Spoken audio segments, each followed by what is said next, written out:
Hey, is this thing on? Welcome to Miss Nikki's world. I'm gonna just let y'all in. Y'all know I'm transparent like that. This is my second time doing this video because I was 12 minutes into the other one, and I started using real names, even though I had decided that I wasn't using real names. And frankly, I can use real names because it's not like it's gonna jump down my throat about it. If anything, my only thing my ex want to do is jump in my drawers, and I ain't having it.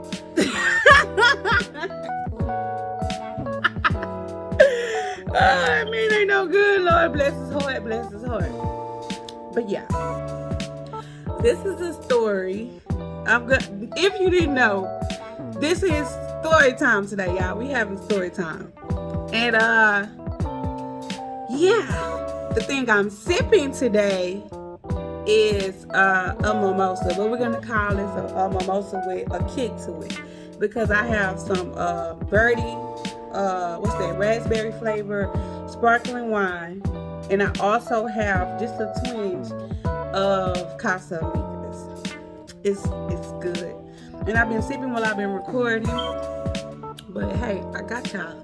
And I'm gonna tell you this: I'm supposed to be working. I am in full author mode right now, but for some reason, I feel like I'm not even doing this for business purposes. I'm really doing this because it just was on my mind. It was just burning to get out. It was burning. So here I am. Okay, y'all. Just let you know, we're just starting this channel, and the author in me cannot have story time. So this will be a segment, a part of this show. This Miss Nikki's world, quite often I will have story time. And this right here, this story for my readers, of course. If you're not a reader, then just bypass this. It doesn't matter to you. But what I will say is this: the story that I'm referencing is connected, but I am not telling a connected story. I'm telling the cold story. Now, if you see some parallel similarities, then just know I've been telling y'all that I take my stories and spin them into fiction. So yeah, I don't have to go get inspiration from somebody else's work, anything like that. This stuff comes right from here or right from what I've lived. So let's hop right into it, okay?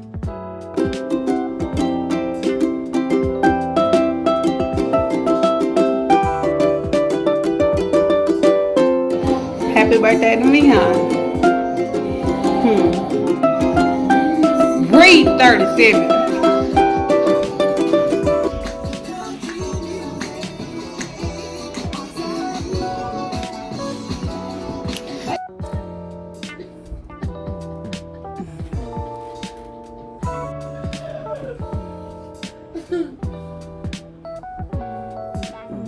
All y'all say is vacation time on the count of 3. 1, 2, 3. It's vacation time!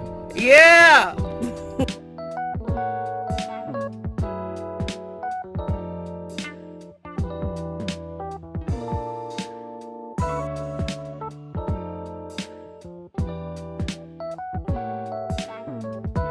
Okay, y'all, so this story time is how my 17th birthday came. A little background about me, who I was at 17.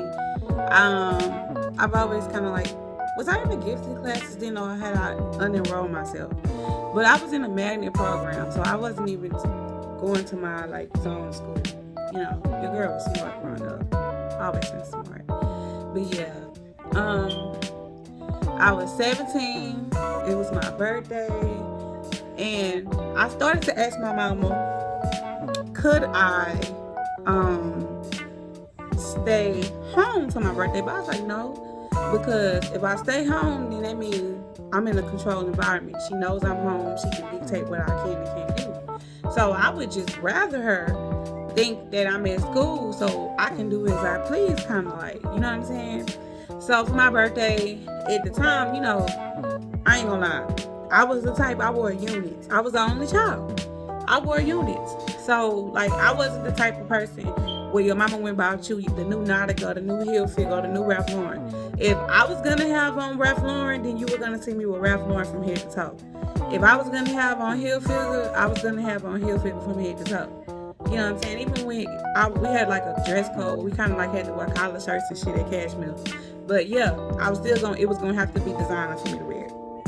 So back then, you know, shit was different then. So when you had on Hilfiger was expensive, was considered expensive compared to other people. So I had Hilfiger everything on, baby. I thought I was cute. Had my hair cutely, and a ponytail, cute bang. I had some blinking earrings, some real earrings. I used to wear real earrings back then. Now I don't really care about the earrings. It don't matter to me. But my mama had bought me some real studs. Cost me a few $100, a few. Just Hilfiger little purse. She had done spent a little pretty penny on. Hilfiger tennis shoes, Hilfiger pants, shirt, the whole nine. Okay, I'm going to go see my man. My man, see, I live in the hood too. You know, I'm from Fifth Ward, but at the time, we were living in Parker Square. That's kind of like considered like on the edge of Trinity Garden, and of course in Houston, Texas. My man at the time, I met him in the hood because we are from the same hood originally. I met him in Brewster Park in Fifth Ward when we were very, very young. And how that story goes, he was kind of like my ghetto Steve Urkel, and I was like his Laura Winslow. Like, he chased me for years and years and years, and I just was like, hell no. First time I laid eyes on him, because my cousin would bring all the stragglers from the neighborhood around. They was the neighborhood bullies, but they were popular. A lot of kids just like to hang out with them. They gravitated to them. So they would bring just different stragglers around, and he was one of the stragglers, my ex. And the first time I laid eyes on him, I was like, that's an ugly motherfucker. I know y'all didn't think I was going to say he looked good. I was like, oh, he ugly. And I told him that, oh, you ugly. And he would always try to touch on me and kiss on me, and that would piss me off. Oh my God, we were very young. I was like 8 years old. He had to be like 9 or 10. We were young when we met for the first time, children, babies. Long story short, he ended up disappearing for some years. I found out later that he was in like juvenile or whatever. I was just mad that he showed back up on the scene. You know, I'm like, what the hell your ugly ass doing back? They should have kept your ass in the zoo or wherever the fuck you was. Like, ew. Despite that, you know, he never really got back with me on the verbal tip. He just let me say and do what I wanted to on that day. One day, my cousin who liked to trade me with his homeboys around the neighborhood, I don't know, freaky shit, because I was a virgin. But, like, oh, you like my cousin, you know, or you want to go with her? Like, he felt like everybody wanted to go with me for some reason. And he was going to use that to his advantage and get something out of it. So I don't know what was that exchange in that situation. But he called me on three-way. It was like, hey, such and such on the phone. Nicole, he said he want to go with you. Mind you, we was little. We didn't go into the formalities of dating. He said he want to go with you. And I was like, I don't know. Let me think about it. And it was so funny while he was asking me to go with him. I think it was somebody else calling too at that time. But we stayed on the phone for hours and hours and hours. And I agreed to be his girlfriend. But this nigga was so ugly. I didn't even want people knowing I was his girlfriend for a minute. Until I got a little older. And one time I was trying to hide him from my friends, and I was like scrambling, trying to keep him out my room and this and that while he was over. And he was like, why are you trying to keep them out of here? You embarrassing me? And I was like, after that, I never ever allowed nobody to make me feel a way about my choices. Like, I don't care how ugly he is, he made me feel special. Like, I used to be an advocate for it. Like, go get you a boy. He don't have to be the finest or the most handsome. You know what I'm saying? Because them pretty niggas, they think the world revolves around them. You know what I'm saying? He was a pleaser. He was going to always go out of his way for me. If I said I was thirsty, the nigga was going to go steal something from the store to give it to me. From what I heard later, I heard he was still not a person to go get shit that I needed. I don't know. But he was going to accommodate me one way or another. He was going to do that. So, over time had passed. At 17, we've been dealing with each other for years. He actually became my boyfriend for the first time at 11. I was 11 going on 12. I lost my virginity to him. He tapped it. Went out, and I'm young, y'all. I was young. I'm not advocating for y'all to go out there and do it young, but I was young. It's just a fact. probably being unsupervised because my mom had to work. She worked overnight and they gave me the opportunity. Yeah. So I think I lost my virginity to him about 13. To be honest, about 13. So by the time I was 17, I had been dealing with him for years.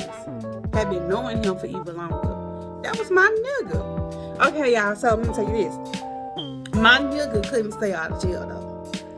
That was our issue. It really wasn't the girls growing up because I was kind of like the prize in the situation. So he always had to worry about other boys trying to take me from him. And so he would always go to jail and shit. And so that would give me opportunities to date other people. So there wasn't, even though we got together young, I also got a chance to experience other boys. It was just not him. Because he would go to jail and I would date other people. I've had other boyfriends in between. Now, unfortunately for him, sometimes those boyfriends were people that he knew or sometimes even ran with. I can't help it. We all from the same neighborhood, right? So, yeah, that done led to some big drama. He done tried to fight some of them dudes. And my cousin like, man, we from the same hood. Why y'all trying to fight over the coach nigga ass and blah, blah, blah. I'm like, nigga, don't be a hater all your life. But, yeah. So, I had dated other people. And I had some issues even at that young age. Even though when you look back at it, you're like, y'all were young as hell. That really doesn't even count probably. You know what I'm saying? But I've had issues about... him dealing with other girls. So the only reason why I even found out about him dealing with other girls was because my cousin put me on the spot at the time. It was two of his homeboys vying to try to holler at me at the same time. And I really, at this point, had got a little older and I was like, I'm good. Like, we all from the same hood. Y'all know that I'm with old boy, but old boy in jail, but that's still my nigga. So I'm good on y'all. And they like, out of everybody over here, this who you choose? I'm like, yeah. They was like, you must don't know how that nigga cheating on you. You must don't know why that nigga went to jail. He went to jail because he pulled a gun out on such and such because she didn't want to go with him no more. Now, to this day, I don't know if it's true. To this day, he said that they lying on him. They was just trying to holler at me and just saying whatever to throw him under the bus. I don't know the facts behind that. But I did question him about it, and I just never really got no real answers. Okay? And I had another situation after that, a little while after that, where one of the guys that I dated while I was going with, while he was in jail, we kind of overlapped with timing. And so my boyfriend, my first love, ran up on the other boy, like, over me or whatever. And the other boy came and told, how he ran up on him was because the other boy was jealous. And was like, once again, you choosing him over everybody else. And, he cheating on you. And he cheating on you with a girl that look like a man. And she don't got nothing on you. But if she see you, she gonna probably beat you up. Just on GP, she gonna beat you up. And I'm like, a bitch I never. And she has never and will never. But that's what everybody swear up and down there. If she ever gets a chance, she'll wipe my ass. That's what everybody always said, that she'll beat my ass. And I think that they was just going according to me being like, quote unquote, the good girl, made good grades, and really, to be frank about it, physical appearance. Because I was a girl, I was a friendly girl for the most part, and then this girl right here, the other girl was real, very, very, very, very, very, very, very, very, very, very rough around the edges. I'll just say that. So I had an issue with her because the dude had told me about her, and I had confronted my boyfriend, and my boyfriend ran down on him. Instead of just owning up to his BS, he wanted to beat the nigga down who told me, right? This was a while ago, right? So when he had one of his vacations away in jail, me and this girl finally come face to face, and she confronts me over him, or she tries to, and I let her know that he was mine first. But I'm like, why are we even arguing? He's in jail. And I was young, to be honest. So, like, I used to be the type, if you go to jail, we're broken up until you come home. The judge broke us up. Like, I'm too young. I don't know nothing about going to go visit you. I can't accept your cause. What can I do besides keep living? I'm young. There's nothing else I can do. So, I'm a cute girl. Especially I'm a young teenager. I got a plethora of other options. this rough around the edges ass girl want to confront me over a nigga that at this time neither of us could have. So I'm like, I'm not with it. But we was at the Lockwood skating ring when she caught herself approaching me. But I think the reason why she didn't jump like she probably wanted to was because when she came, it was like, cause she had been asking about me. It's like, you told me Jermaine, your cousin, yeah, you messing with my nigga. I'm like, girl, you know that's my nigga. But we got to talking. What it was is that what I felt like made her hesitate was I had about 30 bitches with me. 30, and this is no exaggeration, because I am from Fifth Ward, but we lived in Trinity Garden at the time. We lived in some apartments called Parker Square. At the time, I think pretty much anybody I was cool with in Parker Square at that time was white there. But I also used to like to chill in what we call Gulf Coast. I had like a play cousin over there, and I would go over there on the weekend. So she had her whole little clique there. It was about 10, 15 of them. And then I had these homestead bitches I used to fuck with in Cindywood. They had called us to say y'all coming to the skating ring. So we was a good 30, 40 strong. Everybody posted up on the wall. We all linked up together. That bitch just, she didn't know what to expect. She didn't know who was going to bust her over her head if she tried me. So, she let that ride. She tried to catch us one time by ourselves, but she wasn't going to catch us because I ain't been fit. That's the whole nother story about the Lockwood skating ring time while she tried to catch us by herself like they was going to jump us. Them Coke Street hoes was going to try to jump us over my nigga, which is crazy. But anyway, and it was so funny because my best friend, her mama would fight kids and everything. So I was like, I had told her like, yeah, these Coast Street girls trying to fight us. She went back up to the skating ring to fight them little girls, but they was gone by then. But that's not this story. This is to give you a backdrop of who I'm dealing with. It's a girl that I've had issues with in the past, right?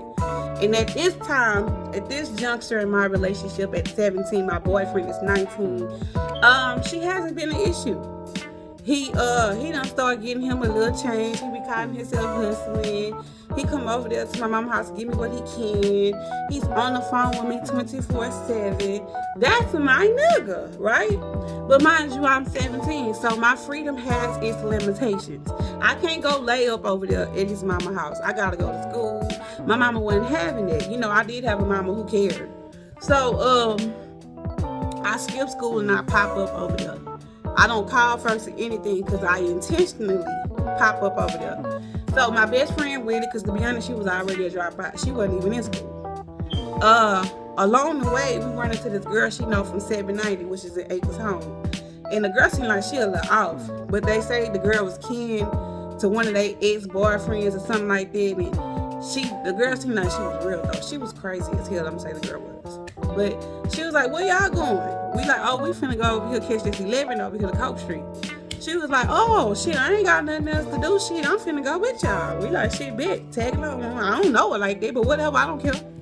So we go over there to my nigga house, and I pop up, and his mama like is sitting on the stairs. And so she's smiling because she just thought I was such a good girl, and her son was just so bad to the core. And I guess she probably felt like, well, at least he did something right, picked him a decent girl, whatever. So she always, was welcoming to me. So she was like, Nicole, what you doing over here? You shooting hooky? And I was like, yup, where your son at? And so she was like, he went around that corner. He should be back soon. I was like, okay. So we decided to post up on the stairs that lead up to his mama's house to wait on him because she said he ain't gone far. He should be back. He just around the corner. He's still in the complex. He hasn't left. So we just out there chilling. So while we out there chilling, all these little ugly chicks that live around there, they started walking back and forth by the stairs or whatever. And they see me. Some of them know who I am. Some of them don't. I think one of they messy asses went around the corner and got a girl that I've had issues with in the past from the skating ring, The girl that they always swore if she ever got a chance, she'll beat me down because she's so rough and she kind of look like a man. She has a very deep voice, all of these things. And so, she come around the corner, trying to pick, telling his mama, where my man at? I don't even know how to imitate her deep ass voice. She said, I ain't gonna say his mama name. Where my man at? So she want a reaction out of me because everybody knows this is my nigga. So I tap her politely. I said, what you mean? What you mean? Cause you know that's my nigga. You know that. We've had this conversation before in the past. She was like, girl, y'all, you think that's your man. I know y'all got y'all little relationship going on for his birthday. You bought him little shirts. And I had bought him some little Nautica shirts that I got while I was at the outlet. Them 2 damn shirts was like 2 for $20. But to him, that was, because look, I used to know how to get the deals, but other people didn't know how to get the deals. So they go to the regular store. That Nautica shit would have been like $40 or $50 a piece. So mind you, he don't know I got this shit for a steal. All he knows is this guy done got him some Nautica. And he's a Leo, and he's arrogant. He's also a person who exaggerates the truth. So I ain't no telling what he told this girl. Number one, why you dealing with this girl and you're openly discussing me to this girl? Like, she didn't exist in me in his world. We didn't have no conversation about her. Number one, because he wasn't supposed to be having no communication with her. So, you know what I'm saying? It's definitely like, what, bitch? So anyway, she come around there, you know, she talking about that's her man. She know I bought him something for his birthday. I'm like, yeah, because he buy me shit all the time. I said, I probably use his money to buy him that gift. And so we got to exchanging words, and she was like, that's her nigga. I said, girl, that's gonna always be my nigga. And I said, when he come around this corner, we gonna see who he belongs to. And so everything I'm saying, my best friend Parody, yo, you gonna see, because that nigga love her. He be up under her. He chase her, which he did. He was a low-key stalker. He used to really sit in the bushes and watch a bitch house. That's what he did. So it was amazing to me how somebody could come and tell me about this nigga that I'm dealing with, which is just like astounding when I can't shake this nigga if I wanted to. But anyway, so my bestie, she lit with me. You know, nah, y'all, you don't know what you talking about. Woo, woo, woo. And so what got everything going, so the mama stood in front of us, in between us. The mama said, you need to go back to around the corner to where you live at. I'm not about to let you fight this girl. You know what I'm saying? If you have a problem with what's going on right now, you take that up with him. Because I can guarantee you my son wants her here. Even though he didn't even know I was there. She know that nigga wanted me there. You know what I'm saying? That's just a unwritten thing. And so, you know, I had to go below the belt. I said, girl, if you do be fucking him, trust and believe you taste him out. Because he be all up in it. I be having it all on his nose. She said, you what? You what? And so my best friend was like, bitch, you heard her? She lifted her leg up talking about, he be lick. So that had her going. So his mama really had to stand in between her then to try to get her from trying to get to us. So people had to walk over and calm her down. So then some grown woman with platinum hair, some ugly lady come over there. She grown in the motherfucker. She like, where the fuck you from? So my best friend was like, bitch, I'm from Fifth Ward. And she was like, we don't give a fuck about the rest of Fifth Ward. This Coke Street, bitch. It was just a lot. And so I was like, I'm thinking like, am I gonna have to knock the platinum head lady over her head? Cause like, how is y'all checking us? Cause we just sitting on the stairs minding our business. Like y'all just coming out the flocks to bother us. And his mama just kept standing firm. Y'all not finna fight her. Leave her alone. Leave her alone. So all this chaos is breaking out, right? So at some point, the girl, she goes around the corner. After she goes around the corner is when my nigga emerges out of nowhere. So at this point, I'm mad as hell. Before I could even talk to him, everybody that's been standing around speculating or whatever, trying to talk to him first. So of course I am controlling. I am bossy. I'm like, come here. Fuck what they talking about. You need to come and talk to me. We need to have a powwow. So we go upstairs and he like, oh, Rochelle, this your birthday.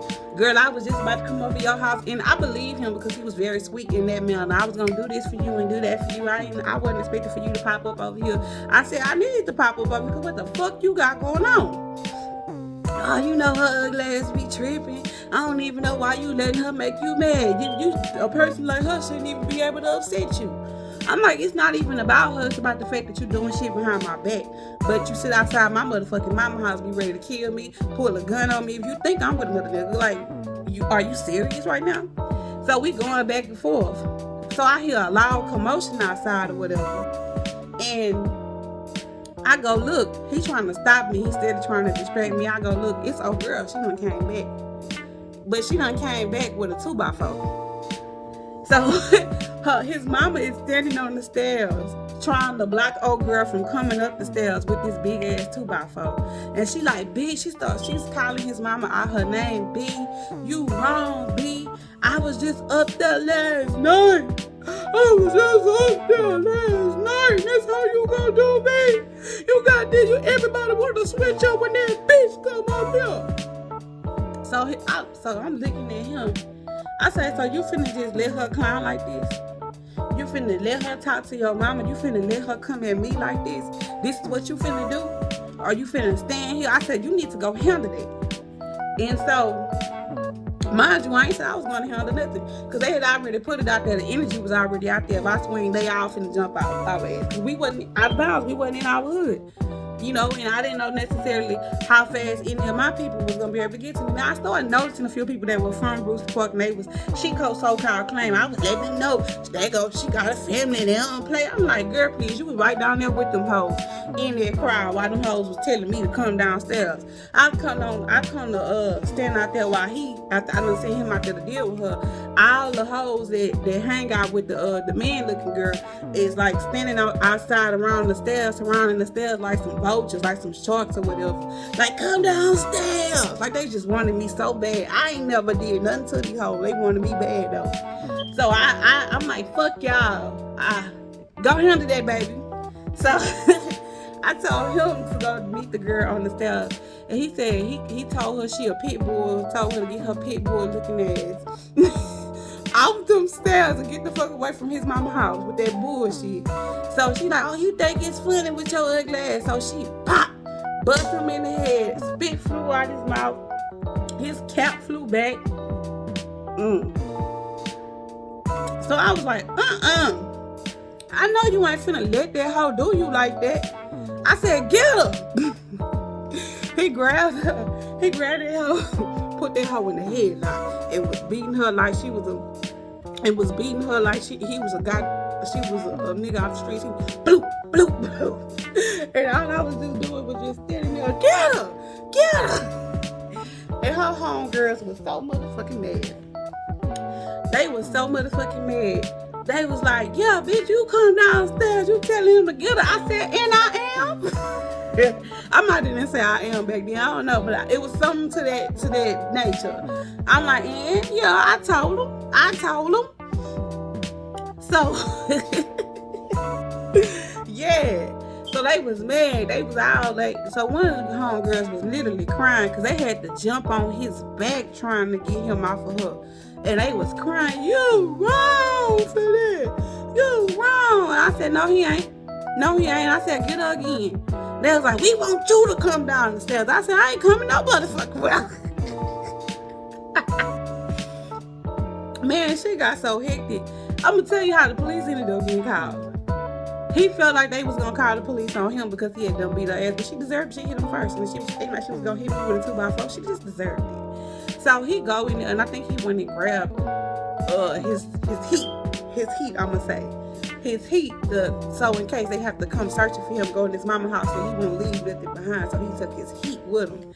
The slow ass girl that had tagged along with us while all this was going on was still with us. Mind you, she know that he's with us, or at least she should know that he's with us. He come and he got the thing on him. She talking about, oh my God, he got her. Ooh. The hoes downstairs don't want to call the police talking about he got a thing on him. So the police show up. I'm gonna tell y'all something about the police. That's one thing that's why people like fuck the police. The police ain't shit. When it comes to urban areas, these police do not give a fuck about you. Like, you literally can be from the suburbs, but if you just so happen to be caught up in the mix of something that happened out in the rougher part of the city, you can count your days. Because they treat us like second-class citizens. That man, them police came out and they were not interested in finding the truth. They were not interested in the fact that those girls were trying to jump us and we were greatly outnumbered. They just kept questioning me about the whereabouts of my boyfriend. Of course, I don't know where he's at. I'm alleging. At the time, I don't think I did. Because he had done ran off and we were still on the porch. asking about this and that, and gonna tell us that we gotta leave the premises. And his mama was like, no, they don't. They are visitors here on my property. I mean, on my property, but in my apartment. She said, you don't see all these girls literally waiting out here mad at her. Like, the moment y'all leave, they gonna try to fight them or whatever. And he was like, she gotta leave.